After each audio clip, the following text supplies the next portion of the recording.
Let's talk about Alison McDowell's insights tying together child digital labor, blockchain identity, forced participation in tech systems, and the broader loss of autonomy in a rapidly digitizing world. Let's talk about play to earn.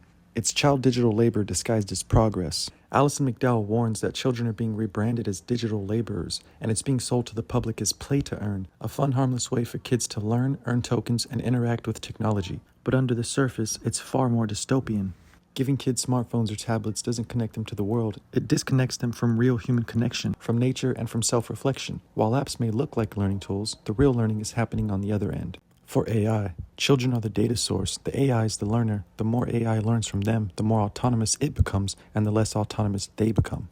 Let's talk about Charles Hoskinson and the blockchain children of Ethiopia. A few years ago, Charles Hoskinson, founder of Cardano blockchain, announced that 5 million Ethiopian children were connected to the blockchain through a digital identity system called Otala Prism, linked to the ADA coin rewards. It sounds empowering at first. Students earn coins when they show up to school, but the fine print is chilling.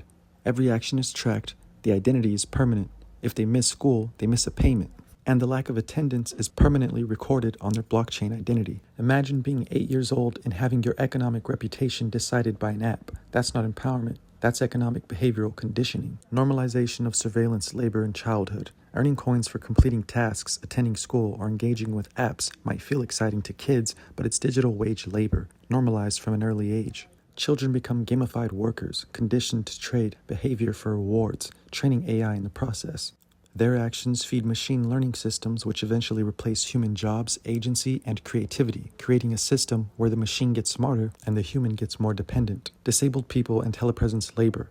This model doesn't end with kids, it's being extended to disabled populations too. Now, instead of receiving unconditional support, disabled people are being told they can re-enter the workforce by wearing haptic suits, VR headsets, and remote gloves, serving coffee, cleaning rooms, or answering support calls in virtual spaces across the world. It's framed as inclusion, but it's forced participation in a digital labor market with no boundaries. It's not really about helping people, it's about extracting labor from every human body, no matter the context. Meanwhile, the public has no access to these conversations, is kept unaware of the long-term consequences, and is only offered prepackaged solutions once the systems are already built. We are not participants, we are test subjects. We're left at home alone trying to understand and survive in a system that we didn't choose and don't fully understand. Consent versus control. Alison's concern isn't just about data, tech, or control. She's not anti-tech, she's anti-coercion. We are being offered help that we can't afford to say no to. That's not help, it's control. Her call to action is simple. We need to slow down, ask questions, and resist systems that reduce our children, our labor, and our lives to lines of code. The system profits from poverty,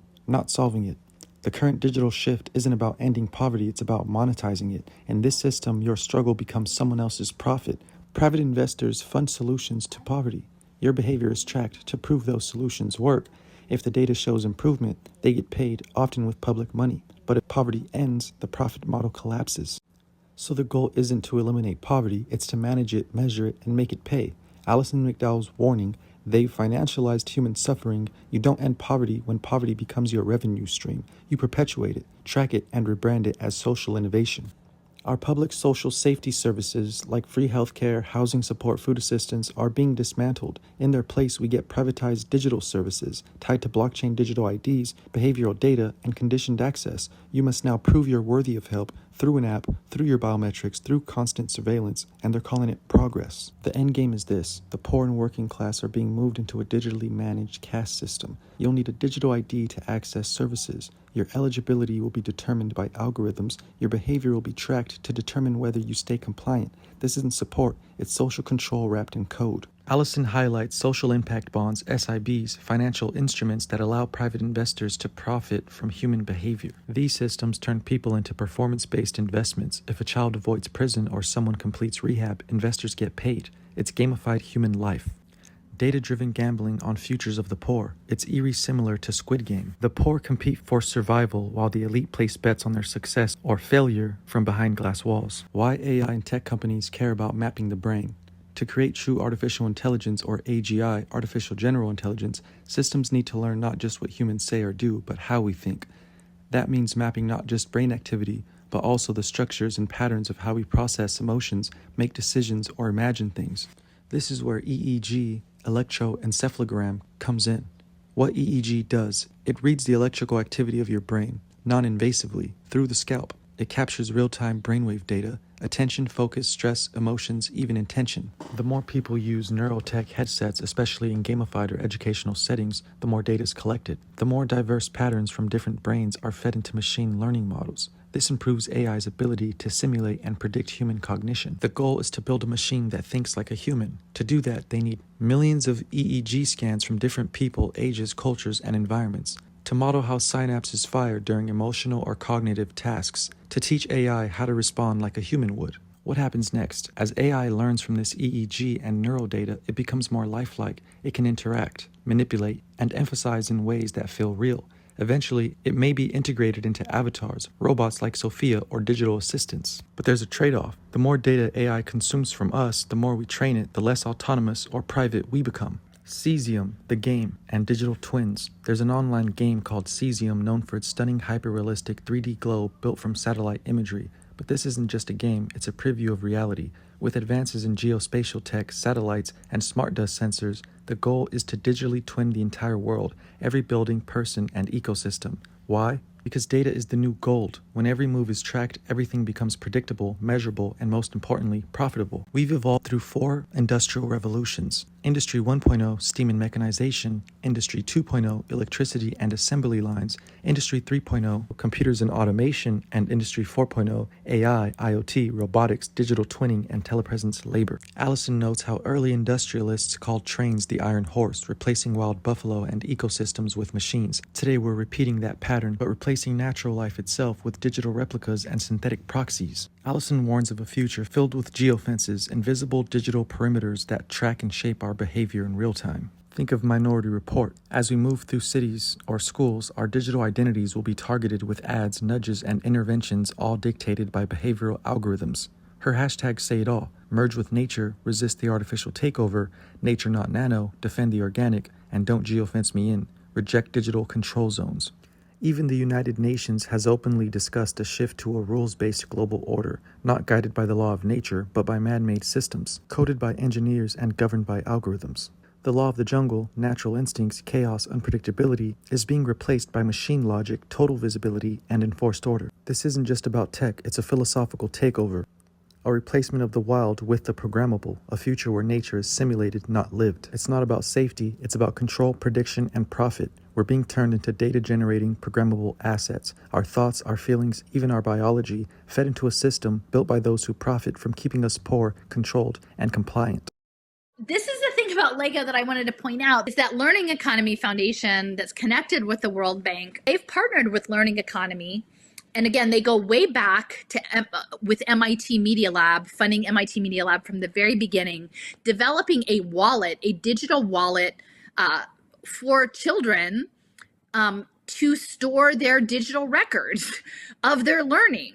And again, you see self-sovereign. So this sovereignty discussion, this use of sovereignty language is a real problem, that children will be self-sovereign educational credentialing systems in miniature. I guess that's a minifig, right? Your minifig education system, right? So this Super Skills app, which is a mobile phone-based app, and they're pitching it with this digital wallet. And they're talking about this strong branding, that Lego is the 7th strongest brand in the world. So this is all done with very clear intention. That gamified learning apps where you track your achievements in a digital wallet is something that is going to be normalized. And that the Lego Foundation there, you can see this is just a tweet, but it is they work with UNICEF, and it's connected to, you can see SDG 4, United Nations Sustainable Development Goal 4 is education. And most of that is happening through digital learning. And they're targeting children 6 to 12. And then they've got these gamified apps.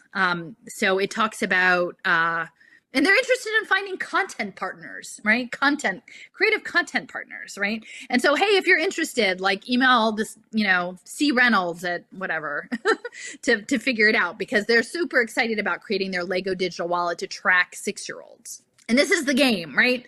So welcome to your future of education, the future of work, the future skills, Super Skillsville.